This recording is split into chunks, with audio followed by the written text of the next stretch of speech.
nós estarmos juntos mais uma vez. É o programa Bíblia no Meu Dia a Dia. E é uma alegria ter a sua companhia, saber que você está comigo, vivendo essa experiência de Lectio Divina, de leitura orante da Palavra de Deus. E a forma que Deus inspirou o nosso pai fundador, o Padre Jonas, do estudo bíblico na Canção Nova é na metodologia da Bíblia no Meu Dia a Dia. Nós estamos numa segunda etapa, que é a etapa da ruminação. Então nós lemos, meditamos a palavra, ruminamos, colhemos aí a mensagem de Deus e vamos rezar para colocar em prática aquilo que Deus falou conosco. Então quero me alegrar com você de saber do seu interesse pela palavra de Deus e tudo aquilo que Deus tem feito conosco. E para que a gente compreenda a palavra, experimente os frutos que essa palavra traz para a nossa vida, nós precisamos nos abrir ao Espírito Santo. Então quero convidar você a, junto comigo, a suplicar o Divino Espírito Santo. Em nome do Pai, do Filho e do Espírito Santo. Amém. Vinde, Espírito Santo, enchei os corações dos vossos fiéis e acendei neles o fogo do vosso amor. Enviai o vosso Espírito e tudo será criado e renovareis a face da terra. Oremos. Ó Deus, que instruíste os corações dos vossos fiéis, com a luz do Espírito Santo, fazei que apreciemos retamente todas as coisas segundo o mesmo Espírito e gozemos sempre da sua consolação, por Cristo Senhor nosso. Amém. Pega aí a sua Bíblia, o seu caderno, e vamos anotar o texto que nós iremos estudar hoje. Então pega aí a Bíblia, o caderno, anota Josué, capítulo 14, versículos de 1 a 5. Josué, capítulo 14, versículos de 1 a 5. Vamos juntos ler o texto e depois meditá-lo. Eis o que os israelitas receberam em herança na terra de Canaã. Aquilo que o sacerdote Eleazar, Josué filho de Num e os chefes da família das tribos de Israel lhes atribuíram como herança. A herança foi-lhes atribuída por sorteio entre as 9 tribos e meia, conforme o Senhor ordenara por meio de Moisés. Moisés já havia atribuído a herança às 2 tribos e à meia tribo no Além-Jordão. Aos levitas não atribuíra herança no meio dos outros. Em compensação, os descendentes de José foram contados como 2 tribos, Manassés e Efraim, ao passo que os levitas não receberam uma parte na terra, mas cidades para habitarem, com pastagens para os seus animais e rebanhos. Os israelitas agiram conforme o Senhor ordenara a Moisés e repartiram a terra. Esse final que nós acabamos de ler é fundamental. Os israelitas agiram conforme o Senhor ordenara a Moisés e repartiram a terra. Os israelitas agiram em total obediência, em total submissão. Por quê?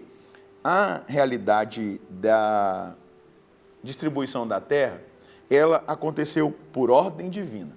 Então Deus mandou que Moisés distribuísse a terra. Depois, nós vamos ver que essa terra, ela foi distribuída por sorteio. Alguns textos vão dizer, tiraram a sorte. Para nós, essa linguagem parece uma coisa meio estranha. Mas a palavra lá é begoral, consulta ao Senhor. O tirar a sorte é consultar ao Senhor. Não é tipo assim, vamos tirar a sorte aqui, igual a gente faz, né? Em alguns, vamos imaginar futebol. Tem os 2 capitães lá e eles vão escolher ou o lado que vão jogar, não é? É exatamente isso. O juiz vai lá, joga a moeda, um escolhe um lado, o outro da moeda. Tá. Vamos imaginar, o time azul e o time amarelo. O time azul ganhou ali, na hora que jogou a moeda. E aí ele vai escolher, eu quero jogar do lado de cá o primeiro tempo. E aí ele vai ganhar ali. Então jogou a moeda, escolheu. Aqui, no caso, begoral, é uma consulta ao Senhor. Quem vai mostrar é o Senhor, quem vai indicar é o Senhor. Não é uma realidade supersticiosa ou qualquer coisa parecida. Não, é uma consulta feita ao Senhor. Com uma liderança espiritual, né? Cada líder ali das tribos estavam presentes quando aconteceu isso lá com Moisés já. Josué só está executando. E também a liderança tribal de cada tribo participa dessa realidade. Então, a posse da terra, ela não era fruto apenas de conquista militar, mas ela era fruto de uma promessa. A conquista militar foi abençoada por Deus. As lutas que foram travadas para aquela conquista da terra prometida foram abençoadas por Deus, orientadas por Deus. Deus estava presente, eles oravam, Moisés dava direção, eles sabiam a hora que eles tinham que ir. Então, Deus estava ali presente. Então, uma promessa. Outra coisa, existe uma promessa sobre nós. A promessa sobre nós é da vida eterna. Mas nós também somos militantes, nós somos a igreja militante, nós militamos, nós combatemos. Porém, não é somente o nosso combate que vai nos trazer a conquista da herança que nós recebemos. Claro, nós precisamos combater. Você precisa combater o pecado, você precisa combater os vícios, você precisa combater as tentações do mundo, você precisa combater as tentações do demônio, e aí você vai usar as armas espirituais. Mas existe uma promessa que nós devemos conquistar. E aí, dentro dessa dimensão que nós estamos estudando do livro de Josué, nós vamos tocar em algo muito precioso, que é a obediência. Obediência. Eles foram obedientes. Os israelitas agiram conforme o Senhor ordenara. Nós precisamos ser obedientes a Deus. Deixa eu te dizer, para nós conquistarmos a nossa herança, o céu, o reino dos céus, nós temos que ser obedientes aos mandamentos, nós temos que ser obedientes à doutrina da igreja, nós temos que ser obedientes ao Senhor. Senão nós não iremos conquistar aquilo que é promessa, aquilo que Deus prometeu. Mas Ele prometeu àqueles que observam, que obedecem os seus mandamentos, as suas leis, os seus decretos, à doutrina da igreja. E para isso, ali, naquele contexto específico, literal, do que aconteceu, existia também o discernimento espiritual que era feito. Olha só quanta coisa a gente já está colhendo dessa palavra. Para que eu herde a promessa, eu preciso ser obediente, eu preciso ter discernimento espiritual. Isso faz parte da nossa caminhada. Porém, a gente observa, eu como sacerdote, e aí é uma observação de algo que se experimenta, que eu experimento, muitas pessoas vivem sob os cálculos humanos. Vamos imaginar, A pessoa vai lá e calcula uma profissão. Essa profissão aqui, tal. Mas isso é racional, Isso é uma coisa muito natural. Mas para um homem de Deus, uma mulher de Deus, um cristão, a primeira coisa que ele deve fazer não é cálculo humano, mas é consultar a Deus. Deus, aqui está a sua vontade? Eu quero submeter as minhas decisões ao Senhor. Eu quero submeter as minhas decisões à sua vontade. Eu não quero estar numa realidade que não seja a sua vontade. Isso é fundamental para mim e para você. É fundamental que nós busquemos ao Senhor. É fundamental que nós consultemos ao Senhor. Eu já citei aqui várias vezes e talvez precise citar de novo, e vou citar João 15:5. Sem mim, nada podeis fazer. O óbvio tem que ser repetido, muitas vezes. O problema é que muitas pessoas acabam tomando decisões por cálculos humanos, sem submeter ao Senhor, sem buscar a vontade de Deus, e acaba se machucando, acaba se decepcionando.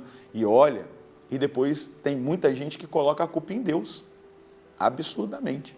Não foi Deus, foi a imprudência, foi o cálculo humano, foram as realidades de decisões tomadas sem submetê-las a Deus, sem analisar espiritualmente, sem ver se aquilo ali estava tudo dentro do padrão celestial.